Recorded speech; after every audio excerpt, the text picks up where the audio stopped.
ang plano ko talaga is to, may orders to the COMELEC, destroy the oligarchs that are embedded in government now. Yan yang sila. I'll give you an example. Publicly, in front of the national media. Ongpin.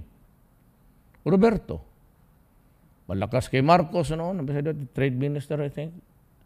Then malakas siya in succession. Ramos, he was a hanger-on. Then kay Gloria, kay Pinoy.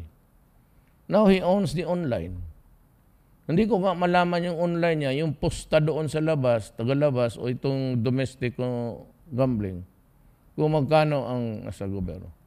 These are the guys na umuupo lang sa aeroplano nila, umuupo lang dyan sa mga mansyon nila kung saan-saan, ay yung pera nila nagpapatak parang metro ng taxi. Sabi ko, destroy.